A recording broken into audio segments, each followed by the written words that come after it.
Good morning. സ്വാഗതം കലയിലേക്ക്. ഇന്ന് കല നഗരി വിട്ട് കലോത്സവ വേദി വിട്ട് പുറത്തേക്ക് ഇറങ്ങിയിരിക്കുകയാണ് കേട്ടോ. ഹജൂർ കച്ചേരിക്ക് മുന്നിലാണോ? ഹജൂർ കച്ചേരി, അത് പഴയ പേരല്ലേ? പഴയ പേര്. ഈ സെക്രട്ടേറിയറ്റ് കെട്ടിടത്തിന് എത്ര വർഷത്തെ പഴക്കമുണ്ടെന്നറിയാം? 1865 അതിന്റെ തറക്കല്ലിട്ടതെന്നറിയാം. അപ്പൊ കൂട്ടിക്കോളൂ. 155 വർഷത്തെ പഴക്കമുണ്ട്. എത്ര മനുഷ്യ ജീവിതങ്ങളാണ്. ഒരുപാട് ഫയലും മുഖ്യമന്ത്രിയുടെ വാക്കുകളിൽ പറഞ്ഞ ഓരോ ഫയലിലും ഓരോ ജീവിതമാണെന്ന് പറഞ്ഞതുപോലെ. അപ്പൊ സത്യം പറയാം, തിരുവനന്തപുരം നഗരത്തിലേക്ക് വരുമ്പോൾ തലയെടുപ്പോടെ എങ്ങനെ നിൽക്കുന്നത് അല്ലെ, അതൊരു പ്രൗഢിയാണ്. അതിന്റെ നഗരത്തിന്റെ ഒരു അഭിമാനമാണ്. ഒരു ഭരണസ്ഥിരാ കേന്ദ്രം എന്നതിലുപരി ഒരു അഭിമാന ഒരു ചിഹ്നം കൂടിയാണ് അല്ലെ. യെസ്, അതെ. അപ്പൊ ഇന്ന് സെക്രട്ടേറിയറ്റ് മുന്നിൽ നമുക്ക് തുടങ്ങാമെന്ന് വിചാരിച്ചു. രാവിലെ നമുക്ക് തള്ളി അങ്ങ് തുടങ്ങാം. അപ്പോ നമുക്കിങ്ങനെ സെക്രട്ടേറിയറ്റിലെ ഫയല് ജീവിതമൊക്കെ പറഞ്ഞിരുന്നാൽ മതിയോ? നമുക്ക് കലോത്സവ വാർത്തകളല്ലേ പോകേണ്ടത്. യെസ്, അപ്പൊ കലോത്സവത്തിൽ ഏറ്റവും പ്രധാനമായത് ഇന്ന് 4ാം ദിനമാണ്. സ്വാഭാവികമായിട്ട് മത്സരമൊക്കെ ടൈറ്റാണ്. കോമ്പറ്റീഷൻ ഒക്കെ അങ്ങോട്ട് ജില്ലകൾ തമ്മിലുള്ള മത്സരം അതിഭീകരം. എനിക്കാണെങ്കിൽ ടെൻഷനാണ്, എന്താ സംഭവിക്കാന്ന് അറിയില്ലല്ലോ.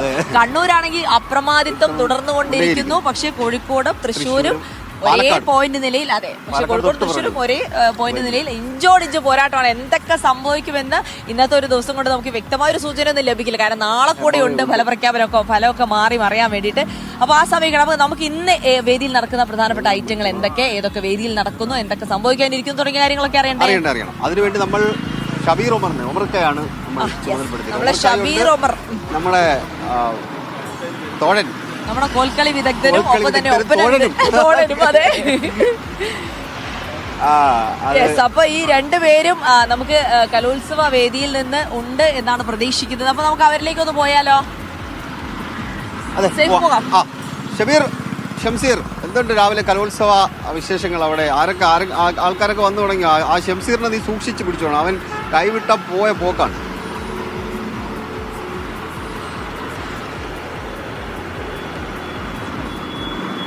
Saif, Jilsy, good morning. നമ്മളിപ്പോൾ ഉള്ളത് പ്രധാന വേദിയിലാണ്, നമ്മുടെ സ്റ്റുഡിയോക്ക് അടുത്താണ്.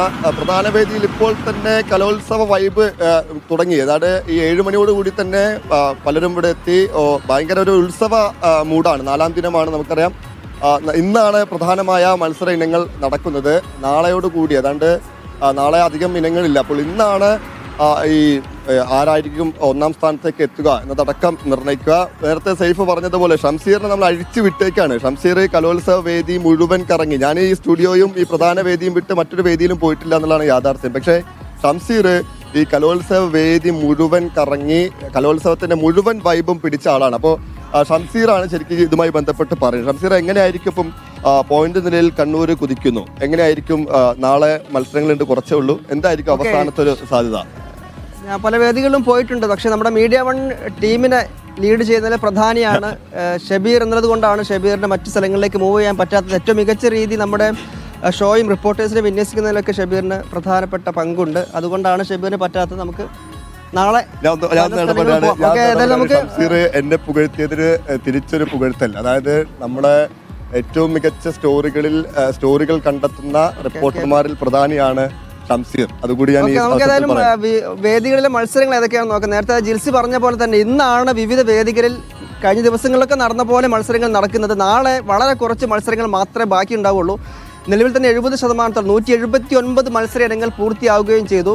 അപ്പോൾ ഇന്ന് വിവിധ വേദിയിൽ നടക്കുന്ന മത്സരങ്ങൾ ഏതൊക്കെയാണെന്ന് പെട്ടെന്നൊന്ന് പറഞ്ഞു പോയപ്പോൾ നമ്മൾ നിൽക്കുന്ന പ്രധാന വേദിയിൽ MT നിളയിൽ ഇന്ന് രാവിലെ പെൺകുട്ടികളുടെ ഭരതനാട്യമാണ്. ഉച്ചയ്ക്ക് ശേഷം പെൺകുട്ടികളുടെ സംഘനൃത്ത മത്സരം ഉണ്ടാകും. അത് കഴിഞ്ഞാൽ വേദി 2-ൽ കുച്ചിപ്പുടി, കോൽക്കളി. വേദി 3-ൽ നിന്ന് ഹൈസ്കൂൾ വിഭാഗത്തിന് നാടകമുണ്ട്. അത് വളരെ പ്രധാനപ്പെട്ട ഒരു ഇനമാണ്. പ്രത്യേകിച്ച് വയനാട്ടിൽ നിന്നുള്ള വെള്ളർമല സ്കൂളിൽ നിന്നുള്ള വിദ്യാർത്ഥികൾ അവതരിപ്പിക്കുന്ന നാടകം, അവരുടെ അതിജീവനത്തിൻ്റെ കഥ പറയുന്ന നാടകം കൂടി ഇന്ന് ഈ വേദിയിൽ എത്തുന്നു എന്നുള്ളതാണ്. മറ്റ് വട്ടപ്പാട്ട്, അങ്ങനെ പോയി മിമിക്രി തുടങ്ങിയ ജനപ്രിയ ഇനങ്ങളെല്ലാം ഇന്ന് വേദിയിലെത്തുന്നത്. പ്രധാനമായി നമ്മൾ ഉറ്റുനോക്കുന്നത് ആരാണ് ഈ 117 പവന്റെ സ്വർണ്ണ കപ്പ് നേടുക എന്നുള്ളത് തന്നെയാണല്ലേ.